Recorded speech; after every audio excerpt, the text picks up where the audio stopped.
पहाड़ी औरतें हफ्ते में एक रात छोटे लड़कों के साथ क्यों गुजारती थी? राज जानकर आपके भी रोंगटे खड़े हो जाएंगे। पहाड़ी औरतें नई उम्र के लड़कों के साथ जो काम करती हैं उसे जानकर आपके होश उड़ जाएंगे। दरअसल हुआ कुछ यूं कि मेरे 14 साल के होते ही अचानक से मेरे कंधों पर बहुत बड़ी जिम्मेदारी आ गई। मैं तो यहाँ अपने पापा के पास घूमने के लिए आया था। मुझे क्या मालूम था कि यहाँ आकर हालात ऐसे बन जाएंगे कि मुझे खाने को रोटी तक नहीं मिलेगी। और उसी दौरान मेरी मुलाकात एक पहाड़ी औरत से हुई जिसने मुझे एक ऐसी बात बताई जिसे सुनकर मैं हैरान रह गया और सोचने लगा कि आखिर 14 साल की उम्र के लड़के के साथ इसे ऐसा क्या काम करना है जिसके बदले में यह मुझे इतना सब दे रही है। मजबूरी में मुझे उसकी बात माननी पड़ी।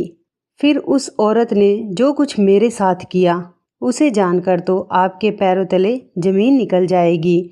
मेरा नाम मनीष है। मैं बिहार के एक कस्बे का रहने वाला हूँ। मेरी फैमिली में मेरे अलावा मेरी माँ, मेरी बहन और मेरा बड़ा भाई है। मेरे पिता कारपेंटर हैं जो कि भूटान के पास एक छोटे से पहाड़ी गांव में काम करते हैं। उन्हीं की कमाई के जरिए हमारे घर का खर्चा चलता है। हालांकि उनके घर से दूर रहने की वजह से मेरा बड़ा भाई नशेड़ी बन चुका है। मेरी बहन अभी इंटर में पढ़ रही है और मैंने 8वीं क्लास के पेपर दिए थे। पेपर देकर मैं खाली हुआ। मेरी 1.5 महीने की छुट्टी थी। हम जिस कस्बे में रहते थे वहाँ पर तो वैसे भी स्कूल में कम ही लोग जाया करते थे।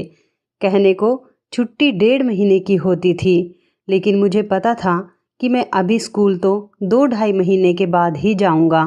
मैंने माँ से कहा कि मैं अपने पापा के पास जाकर अपनी छुट्टियां गुजारना चाहता हूँ। हालांकि मैं छोटा था, लेकिन बड़ी कम उम्र से घर की जिम्मेदारी अपने सिर पर ले रखी थी, तो मैंने ज़्यादा चिंता नहीं की और मुझे अकेले गाड़ी में बैठा दिया। मेरा सफ़र बहुत अच्छे से गुजरा। इस दौरान माँ ने मेरे पापा को चिट्ठी लिख दी थी जिसमें उन्होंने बताया था कि मनीष तुमसे मिलने तुम्हारे पास आ रहा है। मेरे पापा मुझे स्टेशन पर मिल गए। मेरे लिए तरह तरह की चीज़ें लेकर आए थे क्योंकि आज मेरा जन्मदिन भी था। पापा ने मुझे गले से लगाकर बहुत प्यार किया और कहा कि मनीष आज तुम पूरे 14 साल के हो गए हो। उसके बाद हम दोनों एक जिप्सी से पापा के घर की तरफ चलने लगे। जिप्सी पापा किराए पर लेकर आए थे। उसके अंदर कोई पहाड़ी गीत बज रहा था और हम दोनों बाप बेटे बड़ी मस्ती से एक दूसरे से बातें करते हुए सफ़र का मज़ा ले रहे थे। अचानक से हमारे साथ एक हादसा हुआ। हमारी जिप्सी का एक्सीडेंट हो गया। उस एक्सीडेंट में जिप्सी कार ड्राइवर हाथों हाथ ही मर गया। हालांकि मुझे बहुत ज़्यादा चोट नहीं लगी क्योंकि मैं गाड़ी के पहले झटके में ही गाड़ी से उछलकर नरम मुलायम घास के ऊपर गिर गया था। लेकिन मेरे पापा बहुत बुरी तरह से घायल हो गए थे, जिसकी वजह से मुझे उन्हें हॉस्पिटल लेकर जाना पड़ा। हॉस्पिटल में मैं गुमसुम सा खड़ा था। तभी पापा के दोस्त आए। उन्होंने मेरे कंधे पर हाथ रखकर मुझे तसल्ली दी और कहा कि बेटा तुम चिंता मत करो, तुम्हारे पापा जल्दी ही ठीक हो जाएंगे। हालांकि हैसियत में मेरे पापा के दोस्त भी ऐसे नहीं थे जिन्हें देखकर लगता है कि वो बहुत पैसे वाले हैं। वो भी एक गरीब किस्म के आदमी थे जो कि बिहार से ही यहाँ पर काम करने के लिए आए थे। तभी डॉक्टर भी वहाँ आया। उसने जो बात बताई उसे सुनकर तो मेरी जान ही निकल गई। मैं यहाँ पहाड़ पर अपनी छुट्टियाँ बिताने और घूमने और मज़े करने के लिए आया था। मैं कुछ वक्त अपने पापा के साथ यहाँ गुजारना चाहता था। अपनी माँ से बड़ी जिद करके इतने पैसों का इंतज़ाम किया था कि किसी तरह अपने पापा के पास भूटान के इस गांव तक आ जाऊं। पर यहाँ आकर तो मेरे ऊपर मुसीबत का ऐसा पहाड़ टूटा कि जिसकी कोई हद ही नहीं थी। पापा को देखकर मेरे आंसू रुकने का नाम ही नहीं ले रहे थे। उनकी हालत बहुत ज़्यादा बुरी थी। उनका पूरा शरीर पट्टियों में लिपटा हुआ था। डॉक्टर कह रहे थे कि उनके हाथों और पैरों की हड्डियाँ टूट गई हैं और इन्हें ठीक होने में कम से कम 3 महीने तो लगेंगे।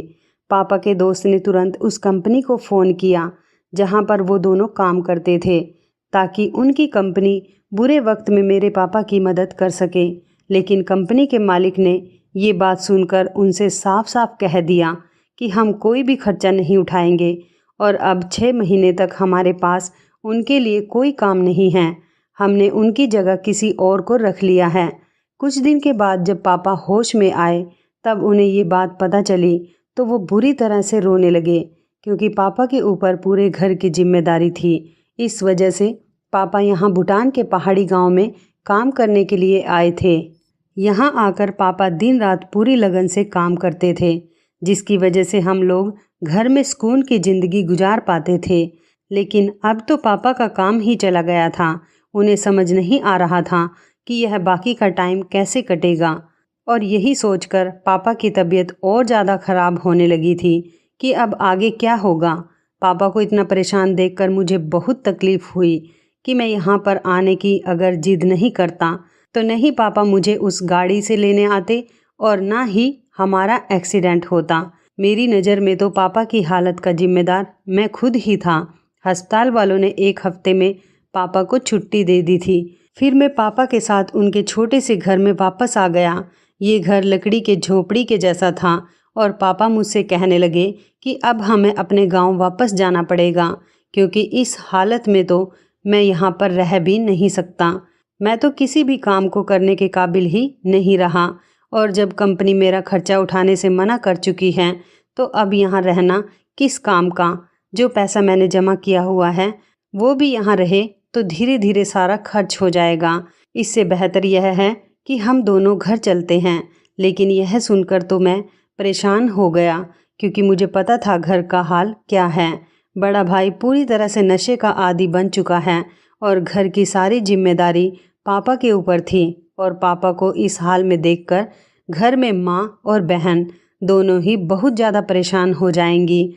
मैंने पापा को तसल्ली दी कि आपकी तबीयत कुछ बेहतर हो जाए तब हम घर वापस जाने का सोचेंगे। उस वक्त तो पापा टिकट लेने के काबिल भी नहीं थे और मैं इतना बड़ा भी नहीं था कि ये सब काम अकेले कर सकूं। लेकिन मेरा वापस जाने का कोई इरादा नहीं था। मैंने सोच लिया था कि मैं यहाँ कोई काम ढूंढ लूँगा, और जब तक पापा सही नहीं होते मैं अपने पापा के साथ रहकर उनकी जिम्मेदारी उठा लूँगा। लेकिन सारी परेशानी यह थी कि मुझे कोई काम आता ही नहीं था, और मुझे यह भी नहीं पता था कि इस गांव में क्या काम होता है जो मैं कर सकूं। इस छोटे से पहाड़ी गांव में 14 साल के छोटे बच्चे को काम पर रखने के लिए कोई भी तो राजी नहीं था, क्योंकि यहाँ के कानून के हिसाब से 14 साल के बच्चे को काम पर रखने पर कारखाने के मालिक को सख्त सज़ा हो जानी थी। मुझे समझ नहीं आ रहा था कि आखिर मैं करूँ तो क्या करूँ। मेरे लिए यहाँ काम ढूंढना नामुमकिन था, जबकि पापा कमरे में अकेले रहकर खुद को बीमार महसूस कर रहे थे। पापा को शाम में घर से बाहर ले आया ताकि पास के गार्डन में ले जाकर घुमाया जाए। वहाँ जब पापा बैठे हुए बच्चों को खेलता देख रहे थे तभी मेरी नज़र एक पहाड़ी औरत पर पड़ी। वह थोड़ी दूर पर बैठी थी और उसकी नज़रें मुझ पर बनी हुई थी। कुछ ही देर में पापा के दोस्त आ गए और पापा उनसे बात करने लगे। तभी उस औरत ने मुझे इशारा किया और अपने पास बुलाया। मैं तुरंत उसके पास चला गया। वो बहुत ही खूबसूरत, उम्र में 30 से 35 साल की होगी। वो मुस्कुराकर मुझसे पूछने लगी कि तुम कौन हो और कहाँ से हो, तुम्हारे पापा को क्या हुआ है। मैंने उसे अपना नाम मनीष बताया और अपना पूरा बायोडाटा एक सांस में ही उसे बता दिया, और उसे ये भी बताया कि हमारे पास कोई भी काम नहीं है, इस वजह से हमें यहाँ रहने में बहुत परेशानी आ रही है। मेरी बात सुनकर वो धीरे से मुस्कुराई और मुझसे कहने लगी कि तुम्हारा गुजारा किस तरह चल रहा है। ये सुनकर तो मेरी आंखों में आंसू आ गए और मैंने उससे कहा कि पापा की नौकरी तो पहले ही जा चुकी है और मैं यहाँ काम ढूंढते हुए थक चुका हूँ, लेकिन कोई भी मुझे काम पर रखना नहीं चाहता। उस औरत ने मुझसे कहा कि अगर तुम्हें यहाँ पर कोई काम मिल जाए तो तुम क्या वो काम करोगे। मैं बहुत खुश हो गया। मैंने कहा क्यों नहीं, अगर कोई काम होगा तो मैं ज़रूर करूँगा। मैं तो खुद यही चाहता हूँ कि किसी तरह यहाँ पर मुझे काम मिल जाए और मैं 6 महीने तक पापा की जिम्मेदारी संभाल लूँ। उसके बाद वो अपनी जॉब पर वापस जा सके और हमारा घर वापस से अपने रूटीन पर सेट हो जाए। मेरी बात सुनकर वो भी खुश हो गई और मुझसे कहने लगी कि तुम मुझे बहुत पसंद आए, मुझे तुम्हारे जैसे ही किसी लड़के की तलाश थी जो कि मेहनती हो और कोई भी काम करने को राजी हो, यहाँ तक कि अपने घर वालों की खातिर अपनी जान तक देने के लिए राजी हो। मैंने हैरानी से उससे पूछा कि आपके पास मेरे लिए कोई काम है? उसने कहा कि हाँ, मेरे पास है, बल्कि तुम्हारे लिए तो बहुत अच्छा काम है जिसे करके तुम्हें खुशी भी होगी और तुम्हें बहुत पैसे भी मिलेंगे। सच बता रही हूँ, तुम बहुत मज़ा करोगे। उसकी बात सुनकर मैं खुश हो गया। आखिर में एक छोटा सा बच्चा ही तो था। मुझे तो ऐसा लगा जैसे मेरा मांगा हुआ कोई खिलौना मुझे मिल गया। इससे अच्छी तो कोई बात ही नहीं हो सकती थी। मैंने उससे कहा कि ठीक है, आप बस मुझे काम बता दीजिए, मैं अपने पापा से बात कर लूँगा। कहने लगी कि तुम्हें रोज़ सुबह से शाम तक मेरी कोठी पर आना होगा। 1 हफ्ते में मैं तुम्हें ट्रेनिंग दूंगी और उसके बाद तुम्हें काम बता दिया जाएगा, लेकिन तुम्हें पूरे हफ्ते का पैसा दिया जाएगा। उसने मुझे अपनी कोठी का पता समझा दिया और कहने लगी कि मैं तुम्हारा इंतज़ार करूँगी। अगर तुम मेरे घर आए तो मुझे बड़ी खुशी होगी। वो बहुत अच्छे से मुस्कुरा मुस्कुरा कर बात कर रही थी। मैंने उससे कहा कि आप मुझे काम तो बताइए, तो मुस्कुरा कर कहने लगी, मनीष बेटा, इतनी भी क्या जल्दी है, पहले तुम आ तो जाओ। मैं उससे कोई और सवाल पूछता कि तभी मेरे पापा ने मुझे आवाज़ दे दी। उनके चेहरे पर तकलीफ़ साफ नज़र आ रही थी। शायद उनसे बैठा नहीं जा रहा था। मैं फ़ौरन पापा को लेकर घर की तरफ निकल पड़ा। रास्ते में पापा ने पूछा कि वो पहाड़ी औरत कौन थी और तुमसे क्या बातें कर रही थी। मैंने पापा को बता दिया कि वो औरत मुझे अपनी कोठी पर बुलाकर काम करवाना चाहती है। शायद उसे घर का कोई काम हो या फिर उसे मुझसे घर का सामान मंगवाना हो, वरना भला छोटे से बच्चे से औरत को क्या काम होगा। मेरी बात सुनते ही पापा ने साफ मना कर दिया और कहा कि अभी तुम सिर्फ 14 साल के हो, अभी तुम बच्चे हो, तुम यहाँ घूमने के लिए मेरे पास आए थे, मैं तुम्हें किसी काम पर नहीं जाने दूंगा। पहाड़ी औरत कौन है? ऐसे में किसी अनजान के घर तुम्हें कैसे भेज दूं? पता नहीं वो तुमसे कितना काम करवाएगी। पर मैंने पापा से कहा कि पापा, बस 6 महीने की ही तो बात है।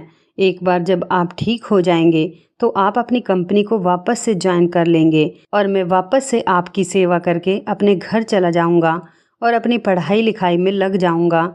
लेकिन तब तक तो घर का खर्चा चलाने के लिए कुछ न कुछ करना ही पड़ेगा और वो औरत मुझे अच्छे खासे पैसे देने को तैयार है, तो फिर मुझे काम करने में क्या परेशानी होगी भला। पापा की आंखें भीग गई। वो कहने लगे कि मेरा छोटा बेटा इतनी जल्दी बड़ा हो गया कि मुझे समझाने लगा। मैंने पापा से कहा कि एक बार उस औरत के घर जाकर तो देखता हूँ, एक दिन जाऊँगा, अगर मुझे काम समझ में नहीं आया तो वापस आ जाऊँगा, कोई दिक्कत नहीं। मेरी बात सुनकर और घर की परेशानी को देखकर पापा मान गए और मुझसे कहने लगे कि अगर तुम्हें कोई परेशानी हो तो उसी वक्त वापस आ जाना। और ये बातें करते हुए हम अपने घर आ गए। रात भर मैं यही सोचकर खुश होता रहा कि मैं काफ़ी किस्मत वाला हूँ जो मुझे यह काम मिल गया, वरना मैं तो थक चुका था और हार मानकर घर वापस जाने की सोच चुका था। लेकिन मेरे दिल में थोड़ा सा डर भी था। मैं ये भी सोच रहा था कि ना जाने उसकी कोठी कितनी बड़ी होगी, क्या मुझे उसकी पूरी कोठी की सफाई करनी होगी। यही सब सोच अचानक से मेरी आंखें बंद हो गई और मैं सो गया। अगली सुबह मैं सवेरे सवेरे उठ गया था और पापा के सारे काम करके उस औरत की कोठी पर जाने के लिए निकल गया। उस औरत की कोठी हमारे घर से ज़्यादा दूर नहीं थी, इसलिए पापा ने वहाँ भेजने की हामी भर ली थी। साथ में पापा को यकीन दिलाया था कि कोई भी परेशानी होगी तो मैं सीधा घर आ जाऊँगा। उस औरत की कोठी पर पहुंचकर मैंने चौकीदार से कहा कि मुझे तुम्हारी मालकिन ने बुलाया है। उसने सर से पैर तक मुझे देखा और कहने लगा कि तुम रहोगे मैडम के पास। उसकी बात मुझे बहुत अजीब लगी, साथ ही वो बड़ी अजीब सी नज़रों से मुझे देख रहा था। उसके बाद उसने टेलीफोन के जरिए एक नौकरानी को बाहर बुलाया और मुस्कुराकर उससे कहा, ये बच्चा मैडम के साथ रहेगा। मालकिन एक से एक खूबसूरत लड़का ढूंढ कर लाती है, उनकी भी दाद देनी पड़ेगी। इस तरह की बातों को सुनकर मैं हैरान हो गया। भला काम करवाने के लिए किसी को खूबसूरत होने की क्या ज़रूरत है? मैडम को तो मेरे काम से मतलब होना चाहिए था। मुझे लगा शायद ये चौकीदार कुछ पागल सा है। नौकरानी चौकीदार की बात सुनकर हंसी और मेरा हाथ पकड़कर मुझे कोठी के अंदर ले गई। कोठी बहुत बड़ी थी और बहुत ही खूबसूरत भी। वहाँ तो किसी चीज़ की कमी नहीं थी। ऐसा लगता था जैसे कि सोने के किसी महल में आ गया हूँ। मैं अंदर जाकर खूबसूरत सोफे पर बैठ गया। मेरे सामने लीची का जूस रखा गया, बिल्कुल ऐसे जैसे मैं कोई ख़ास मेहमान हूँ। थोड़ी ही देर में मैडम भी वहाँ आ गई। मैं उस पहाड़ी औरत को देखकर हैरान रह गया। वो बहुत ज़्यादा खूबसूरत थी। लग रहा था जैसे मैं किसी फिल्म की हीरोइन को देख रहा हूँ। नाइट सूट में बहुत सारा मेकअप लगाए वो मेरे सामने बैठी हुई थी। हालांकि मेरी उम्र इतनी भी नहीं थी, लेकिन फिर भी वो मुझे बहुत ही हसीन लग रही थी। मैंने अपनी नज़र शर्म से नीचे कर ली। जो भी था वो मेरी मालकिन थी और मुझे उसके यहाँ काम करना था। मैंने जूस पी लिया तो मैडम ने मुझसे कहा कि तुम थोड़ी देर कमरे में जाकर आराम कर लो। उस औरत की ये बात सुनकर मैं हैरान हो गया। मैं तो यहाँ काम करने के लिए आया था, आराम करने के लिए नहीं, और ना ही कोई इतनी दूर से आया था कि मुझे आराम करने की ज़रूरत पड़े। मैंने फ़ौरन कहा कि मैडम मैं बिल्कुल तरोताज़ा हूँ, आप मुझे काम बताइए, मैं बड़ी मेहनत से आपका काम करूँगा। मेरी बात सुनकर वो पहाड़ी औरत अपनी खूबसूरत अंदाज में मुस्कुराई और बोली, काम तो तुम्हें ईमानदारी से ही करना होगा, इसी बात के तो तुम्हें पैसे मिलेंगे, लेकिन अभी तुम जाकर आराम करो और फिर मैं तुम्हारे पास आकर तुम्हें बताती हूँ कि तुम्हें क्या काम करना है। तभी एक और नौकरानी आई और वो मुझे लेकर एक बहुत खूबसूरत कमरे में चली गई। कमरा इतना बड़ा और इतना शानदार था कि मैं कुछ देर कमरे को देखता रहा। कमरा बहुत अच्छी तरह से सजाया गया था। जब से मैं यहाँ आया था पापा की तबीयत को लेकर बहुत परेशान था। ना तो मैं ठीक से कुछ खा पाया था और ना ही ठीक से कुछ देख पाया था। इस कमरे में आकर जब मैं सुकून से बिस्तर पर बैठा तो सामने लगे शीशे में मैंने अपनी शक्ल देखी। मैं तो वाकई बहुत खूबसूरत था। वो चौकीदार सही कह रहा था, खूबसूरत तो मैं हूँ ही, अपनी माँ की तरह। दूधिया रंग, तीखे नैन नक्श और नीली आंखें। मैं दूसरे बच्चों से बहुत अलग था। अपने गांव में भी मेरी आंखों के बड़े चर्चे थे। हर कोई कहता था कि ये बच्चा तो ऐसा लगता है कि किसी अमीर के घर पैदा होता। यहाँ कहाँ पर कीचड़ में कमल खिल गया। कुछ ही देर गुजरी थी कि कमरे का दरवाज़ा खुला और वो पहाड़ी औरत एक खूबसूरत लड़की को लेकर मेरे पास आई। मैं उसे देखकर तुरंत उठकर बैठ गया। मैडम ने उस लड़की से मुझे मिलवाया। उसका नाम सुनीता था। मैडम कहने लगी कि ये तुम्हें आज से उठने बैठने रहने सहने का तौर तरीका सिखाएगी, इस देश में कैसे रहा जाता है, कैसे बात की जाती है, और तुम्हें यहाँ की थोड़ी सी भाषा भी सिखा देगी। मैडम की ये बात तो मुझे बहुत अजीब लगी। आखिर मुझे घर के काम करने के लिए पहाड़ी तौर तरीके सीखने की क्या ज़रूरत थी, और उठने बैठने के तरीके तो मुझे पहले से ही मालूम थे। फिर मैडम सुनीता नाम की खूबसूरत लड़की को मेरे पीछे क्यों लगा रही थी। तभी वो कहने लगी कि एक हफ्ते तुम्हें यह सब सीखना है और उसके बाद तुम मेरे काम के बन जाओगे। ये पूरा एक हफ्ता तुम्हें सुनीता के साथ ही बिताना है। वो तुम्हें छोटी से छोटी बात सिखाएगी। मैडम मुझे सुनीता के हवाले करके कमरे से चली गई। बहुत ही खूबसूरत औरत थी और बहुत ही अच्छे तरीके से मुझे हर चीज़ सिखा रही थी। यहाँ तक कि लोगों के सामने कैसे बैठना चाहिए, कैसे बात करनी चाहिए और अपने आप को खूबसूरत कैसे बनाना चाहिए। हालांकि एक बात मैं समझ नहीं पा रहा था कि एक नौकर को इतनी ज़्यादा ट्रेनिंग देने की क्या ज़रूरत थी। पहले दिन जब मैं शाम को घर लौटा तो पापा मेरी फ़िक्र में बहुत परेशान हो रहे थे। वो मुझे देखते ही कहने लगे कि आज मैं सारा दिन तुम्हारे बारे में ही सोचता रहा। बताओ तो ज़रा, पहले दिन तुमने क्या क्या काम किया। उस औरत ने तुमसे बहुत ज़्यादा मेहनत तो नहीं कराई। मैंने पापा को बताया कि मुझे सिर्फ उठने बैठने के, पहाड़ी ज़िंदगी जीने के तरीके सिखाए गए। मेरी बात सुनकर पापा मुस्कुरा दिए। पापा को मुस्कुराता हुआ देखकर मैं हैरान हो गया और उनसे पूछा कि ऐसा क्यों। पापा कहने लगे कि पहाड़ी लोग बहुत अजीब होते हैं। एक बिल्ली भी पालते हैं तो उसकी नस्ल देखते हैं, फिर तुमको बिना कुछ सिखाए कैसे अपने घर में काम पर रख लेते। यकीनन वो तुम्हें पहले अपने तौर तरीके सिखाएंगे ताकि तुम उनकी कोठी में ढंग से रह सको। चलो अच्छा है, इस तरह तुम्हें बहुत कुछ सीखने को मिलेगा और मुझे यह जानकर बड़ा सुकून मिला कि तुम पर काम का कोई बड़ा बोझ भी नहीं है। मनीष बेटा, बहुत दिल लगाकर और मेहनत से सब कुछ सीखना। जब मैं सही हो जाऊंगा और वापस अपनी नौकरी पर चला जाऊंगा तब तुम्हें वापस घर भेज दूंगा और तुम्हें यह अच्छे तरीके से सीखकर अपनी ज़िंदगी में फ़ायदा होगा।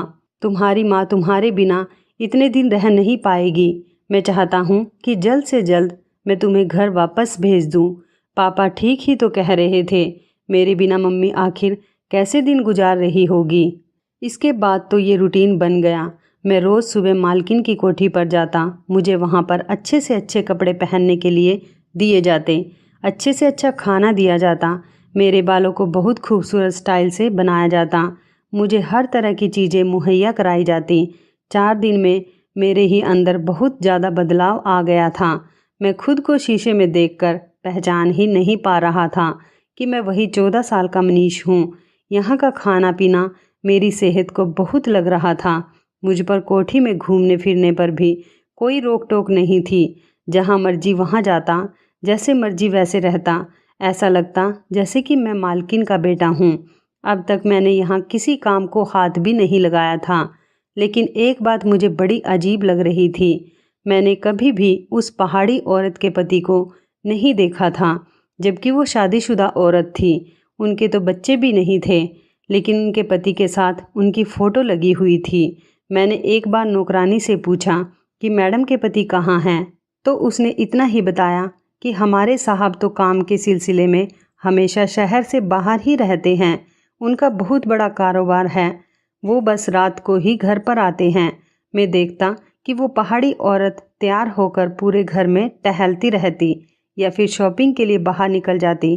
जब से मैंने सुनीता से तौर तरीके सीखे थे, मैडम मुझे भी अपने साथ मार्केट ले जाती। वो मेरा हाथ पकड़कर शॉपिंग करती, मार्केट में घूमती, मुझे मेरी पसंद की चीज़ें दिलाती और मैं अपनी नौकरी पर बहुत हैरान था, जिसके लिए मुझे सैलरी मिल रही थी और इतना बहुत सारा सामान भी मिल रहा था और काम मुझे कुछ करना नहीं पड़ रहा था। मैंने अपने पापा को अपनी नौकरी के बारे में बताया कि वहाँ पर मैं पूरा दिन कैसे गुजारता हूँ। पापा कहने लगे कि तुम्हारी मालकिन की शायद कोई औलाद नहीं है, इसलिए वो तुम्हें अपने बेटे की तरह पाल रही है, लेकिन शायद ये बात बताना नहीं चाहती। मैडम ने तो मुझे यही बताया था कि 1 हफ्ते तक सुनीता मुझे ट्रेनिंग देगी, फिर मेरा काम शुरू होगा और मुझे अब बस उस दिन का इंतज़ार था कि आखिर मुझे पता तो चले कि मेरा काम क्या है। अभी तो मैं अपने नए नए कपड़े और महंगी महंगी चीज़ों को एंजॉय कर रहा था। पापा की तबीयत भी अब पहले से बेहतर हो गई थी, लेकिन इतनी भी नहीं सुधरी थी कि वो नौकरी पर जा सके। इधर मेरी नौकरी लग गई थी तो मेरे पापा की टेंशन भी कुछ कम हो गई थी। हालांकि हमने अभी तक अपने घर पर पापा के एक्सीडेंट के बारे में नहीं बताया था और ना ही मेरी नौकरी करने के बारे में। पापा मम्मी को शाम में फ़ोन करते और उन्हें सब कुछ अच्छा अच्छा ही बताते। वहीं दूसरी तरफ मैं उस पहाड़ी औरत के घर में बड़े मज़े से रह रहा था और 1 हफ्ते में मैं जैसे बिल्कुल ही बदल गया था। हफ्ते के आखिरी दिन मैं जैसे ही मैडम के घर पहुंचा तो चौकीदार मुझे देखकर बहुत अजीब ढंग से हंसने लगा और कहने लगा कि आज से तुम्हारा काम शुरू होने ही वाला है। मैं भी इस बात पर बहुत खुश था कि आज मुझे काम करने को मिलेगा। मैं कोठी के अंदर दाखिल हुआ तो सुनीता मुझे कहीं नज़र नहीं आई। दूसरी एक नौकरानी मुझे कहने लगी कि आज आपको सीधे मैडम के कमरे में जाना है। मैं जब से यहाँ आया था एक बार भी मैडम के कमरे में नहीं गया था। मैडम का कमरा हमेशा लॉक रहता था। मैं जैसे ही मैडम के कमरे में दाखिल हुआ तो देखकर हैरान रह गया। मैडम का कमरा तो आज पूरी तरह से सजा हुआ था, जैसे किसी नई नवेली दुल्हन का होता है। मैडम ने मुझे हाथ पकड़कर अपने बिस्तर पर बिठाया और नोटों की 2 गड्डियाँ मेरे हाथ में पकड़ा दी और कहने लगी कि ये तुम्हारी इस हफ्ते की तनख्वाह है। आज का पूरा 1 दिन तुम्हें मेरे साथ कमरे में ही गुजारना होगा और आने वाले 1 हफ्ते तुम इसी तरह जीना जितना तुमने इस हफ्ते अपनी ज़िंदगी का मज़ा लिया है। मैडम की यह बात मुझे कुछ ज़्यादा समझ नहीं आई। हालांकि इतने सारे नोट देखकर मैं बहुत खुश हो गया। मैंने मैडम से कहा कि आप जो भी कहेंगी मैं पूरी ईमानदारी के साथ करूँगा।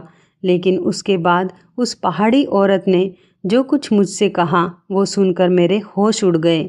आखिर ये मुमकिन ही कैसे था? मैं उस पहाड़ी औरत के साथ ऐसा कैसे कर सकता था? मैं अभी 14 साल का छोटा सा बच्चा था और जिस चीज़ की ख्वाहिश मेरी मैडम कर रही थी वो मेरे लिए मुमकिन ही नहीं था। हालांकि मेरा नन्हा सा दिल उनकी अदाओं से और इस कमरे की खुशबू से पिघलता जा रहा था, लेकिन फिर भी मैंने अपने ऊपर कंट्रोल रखा और उनसे कहा कि मैं यह सब नहीं कर सकता। तो यह सुनकर वो मुझसे कहने लगी कि मैंने पूरा 1 हफ्ता तुम्हें हर तरह की आज़ादी दी है, तुम्हें तौर तरीके सिखाए, अपने काबिल बनाया। अब तो तुम इस काम से मना नहीं कर सकते। वो पैसे तुम्हें इसी काम के लिए दिए गए हैं। इससे पहले तो तुमने कोई काम किया ही नहीं। मैंने तुम्हें अपने काबिल बनाने के लिए बड़ी मेहनत की है। अब तुम ऐन मौके पर मुझे इनकार ना करो, मेरी हसरतें अधूरी रह जाएंगी। वो कहने लगी कि हम औरतों की ज़िंदगी बहुत अजीब होती है। दूसरे लोग हमारा पैसा और हमारी ज़िंदगी देखकर जलते हैं, लेकिन कोई हमसे ये नहीं पूछता कि हमारे दिल पर क्या गुजरती है। मेरे पति को ऐश करने की आदत हो गई है और वो अलग अलग शहर में अलग अलग औरतों से मिल सकता है और इस दौरान वो मुझे वक्त देना भूल ही गया है। उसे तो यह भी याद नहीं कि मैं जवान और खूबसूरत हूँ और मेरे भी कुछ अरमान हैं, लेकिन उसकी दिलचस्पी तो मुझसे ज़्यादा बाजारू औरतों में है जिनको वो गलत तरीके से अपने साथ रखता है। इसलिए मैं भी हफ्ते में 1 दिन छोटे लड़कों के साथ गुजारती हूँ और अपनी अधूरी ख्वाहिशों को पूरा करती हूँ। इस तरह ना तो मुझे प्रेग्नेंट होने का डर रहता है और ना ही किसी को मेरे ऊपर शक होता है। मैं जानती हूँ कि ये तरीका गलत है, लेकिन मेरा पति भी तो मुझे धोखा दे रहा है, तो मैं उसे धोखा क्यों ना दूँ? मैं बदले की आग में जलती रहती हूँ। हफ्ते के आखिर में मैं अपने अंदर की आग इसी तरह ठंडी करती हूँ। एक छोटा लड़का अपने बिस्तर पर पूरे दिन रखती हूँ, लेकिन जितने लड़कों का इस्तेमाल मैंने आज तक किया है, कोई भी तुम्हारे जितना खूबसूरत नहीं था। पर मेरा दिल अब तुम पर आ चुका है और मैं चाहती हूँ कि तुम मेरे साथ हमेशा के लिए यही रह जाओ। तुम्हारी ज़रूरत इस वक्त पैसा है और मेरी ज़रूरत तुम हो। मैं तुम्हें यह पैसे दूंगी जिससे तुम अपनी ज़रूरतों को पूरा करोगे, लेकिन इसके बदले में तुम्हें मेरी हर ज़रूरत को पूरा करना पड़ेगा। मैं तुम्हें अपनी ज़िंदगी भर अपने साथ रख लूँगी और तुम्हारे बाप को भी कभी नौकरी की ज़रूरत नहीं पड़ेगी, ना ही तुम्हें वापस घर जाना पड़ेगा। अपने बाप को अपने घर वापस भेज देना और हमेशा के लिए यहाँ रह जाना। मैं छोटा था लेकिन बदअकल नहीं था। मैडम की एक एक बात मेरी समझ में आ रही थी और मेरे दिमाग में मेरी माँ की बातें चल रही थी। मैंने वो सारे पैसे मैडम के हाथ में पकड़ा दिए और साफ शब्दों में कहा कि मुझे हराम के इन पैसों की ज़रूरत नहीं है। मैं पाप के इस रास्ते पर चलकर पैसा कमाना नहीं चाहता। मैडम मुझे रोकती रह गई, लेकिन मैंने उनकी एक न सुनी। पैसे की चमक भी मुझे रोक नहीं पाई और उनकी खूबसूरत जवानी भी और उनकी अदाएँ भी, कुछ भी मुझे रोक नहीं पाया, क्योंकि मेरी माँ की परवरिश मेरे लिए बहुत ज़्यादा अहम थी। जो कुछ भी मेरी माँ ने मुझे सिखाया था कि बेटा हमेशा सीधे रास्ते पर चलना, कभी भी कुछ करने के लिए गलत रास्ते का इस्तेमाल मत करना। मैं भागता हुआ उस कोठी से बाहर निकला और वापस गिरता पड़ता अपने पापा के पास आ गया।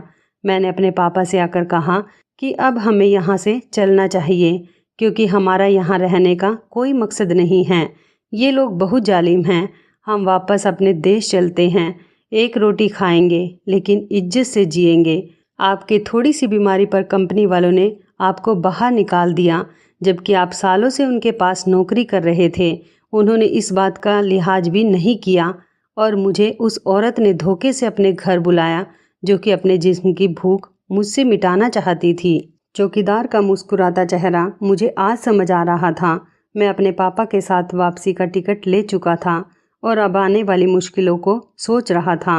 मेरी जिंदगी मुश्किलों भरी जरूर थी, लेकिन पाप से भरी हुई नहीं थी। मेरी माँ ने मुझे बताया था कि जिंदगी देना इंसान के हाथ में नहीं है, बल्कि भगवान के हाथ में है। लेकिन उस जिंदगी को कैसे गुजारना है, यह हमारे हाथ में है। और मुझे यकीन था कि ऊपर वाले ने मेरे लिए कोई ना कोई इंतजाम कर रखा होगा। दोस्तों, पहले के लोग और थे, लेकिन आज के लोग ऐसे हैं जो दूसरों की मजबूरी का फ़ायदा उठाते हैं। दौलत ने उन्हें अपनी इज्जत से भी भटका रखा है। उन्हें इस बात का अंदाज़ा भी नहीं है कि वो कितना गलत कर रहे हैं। अगर आप इस कहानी के आखिर तक आ चुके हैं तो याद रखिए, आपको गलत काम करने के मौके बहुत मिलेंगे, लेकिन फ़ैसला आपको ही करना होगा। जब तक आप सही रास्ते पर रहेंगे, आपके साथ कभी भी कुछ गलत नहीं होगा। तो इस कहानी के बारे में आपकी क्या राय है, कमेंट करके ज़रूर बताइएगा। दोस्तों, आपको हमारी ये मज़ेदार कहानी कैसी लगी, आप हमें कमेंट बॉक्स में ज़रूर बताएं। यदि आपके पास भी ऐसी कोई प्यारी सी कहानी है या फिर ऐसी कोई कहानी जिससे कुछ शिक्षा मिले, तो आप हमारे साथ उसको ज़रूर शेयर करें। दोस्तों, यदि आपको हमारी ये वीडियो अच्छी लगे तो आप हमारी इस वीडियो को लाइक शेयर ज़रूर करें और ऐसे ही दिल को छू लेने वाली प्रेरणादायक कहानियाँ सुनने के लिए हमारे चैनल को भी सब्सक्राइब करें। यदि आप हमें फेसबुक पर देख रहे हैं तो आप हमारे फेसबुक पेज को लाइक और फॉलो ज़रूर करें। तो दोस्तों, फिर मिलते हैं ऐसी ही ज़बरदस्त कहानी या टिप्स के साथ नई वीडियो में। तब तक के लिए आप सभी का धन्यवाद। आप सभी अपना ख्याल रखना। आपका दिन शुभ व मंगलमय हो।